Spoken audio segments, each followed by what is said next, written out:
और चलिए आगे बढ़ेंगे खबरों में। वक्फ कानून को लेकर सुप्रीम कोर्ट में सुनवाई जारी है। केंद्र सरकार की तरफ से दलीलें रखी जा रही है। बीते कल दरअसल वकील कपिल सिब्बल ने दलीलें रखी थी।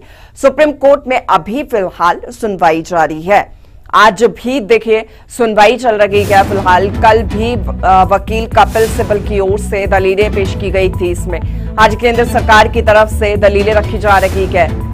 वक्फ कानून को लेकर सुनवाई जारी है सुप्रीम कोर्ट में। केंद्र सरकार की ओर से दलीलें रखी जा रही है। बीते कल वकील कपिल सिब्बल ने पक्ष रखा था, दलीलें पेश की थी कोर्ट में। सुप्रीम कोर्ट में सुनवाई जारी है। हालांकि बीते रोज भी ये लगा था कि आखिरी ये सुनवाई होगी, अंतरिम अपना फैसला कोर्ट की ओर से सुनाया जाएगा, लेकिन आज केंद्र सरकार की तरफ से दलीलें पेश की जा रही है। बीते कल वकील कपिल सिब्बल ने दलीलें पेश की थी। आज केंद्र सरकार की ओर से दलीलें रखी जा रही है। वक्फ कानून को लेकर आज भी सुप्रीम कोर्ट में सुनवाई जारी है। वक्फ कानून को लेकर सुप्रीम कोर्ट में सुनवाई हो रही है, सुनवाई जारी है। केंद्र सरकार की ओर से कुछ दलीलें जो रखी जा रही है। बीते रोज भी देखिए वकील कपिल सिब्बल ने दलीलें पेश की थी कोर्ट में, और आज भी सुप्रीम कोर्ट में वक्फ कानून पर सुनवाई जारी है।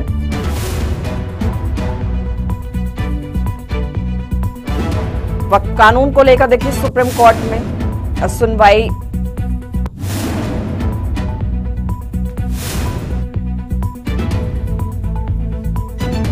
और ज्यादा जानकारी ले लेते हैं। विनय सिंह दिल्ली से हमारे साथ बताता हमारे साथ लाइव जुड़ चुके हैं। विनय, आपके पास अभी फिलहाल क्या ताजा अपडेट जानकारी है? देखिए, सुबह से ही केंद्र सरकार की तरफ से सॉलिसिटर जनरल तुषार मेहता अपनी बात रख रहे हैं, दलील रख रहे हैं, यानी कि केंद्र सरकार का पक्ष रख रहे हैं। सॉलिसिटर जनरल की तरफ से ये कहा गया कि वक्फ कानून को लेकर एक जेपीसी का गठन किया गया था, जिसमें सभी दल के नेता शामिल थे, सभी धर्म के और सभी तरह के लोग इस जेपीसी में शामिल थे और सबकी राय ली गई। उसके बाद सभी सांसदों को इसके बारे में बताया गया, उसके बाद इस पर चर्चा की गई। तो बताया जा रहा है कि किस तरह से संवैधानिक तरीके से इस वक्फ कानून को बनाया गया है और बताया जा रहा है कि कितना जरूरी है। अभी फिलहाल दलील तुषार मेहता की तरफ से रखी जा रही है और वो बता रहे हैं कोर्ट को कि कितना सही फैसला सरकार की तरफ से किया गया। उनकी तरफ से बताया गया कि पुराने वक्फ बोर्ड जब किसी जमीन को लेकर विवाद होता था तो वो वक्फ की तरफ से ही उसको निपटारा किया जाता था, लेकिन अब सरकार ने डिस्ट्रिक्ट कलेक्टर को जिम्मेदारी दी गई है।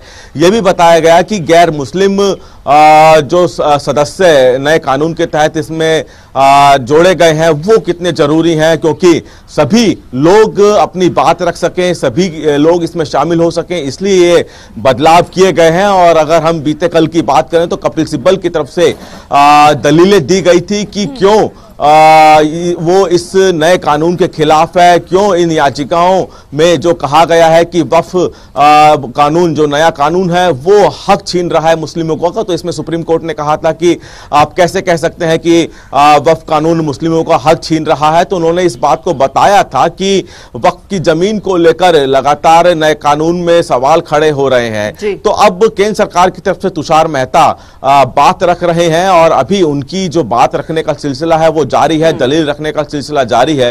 हालांकि सुप्रीम कोर्ट पहले ही साफ कर चुका है कि वो 3 बिंदुओं पर, पूरे कानून पे नहीं बल्कि इस कानून के 3 बिंदुओं पर सुनवाई करेगा और उसी के तहत केंद्र सरकार की तरफ से तुषार मेहता अपनी बात रख रहे हैं। देखना है कि कब तक उनकी दलील चलती है, क्योंकि कल भी उम्मीद थी कि कोर्ट की तरफ से दलील पूरी होने के बाद अंतरिम आदेश जारी किया जाएगा, लेकिन चूंकि कल दलीलें कपिल सिब्बल की तरफ से जो रखी गई थी उसमें समय पूरा हो गया था।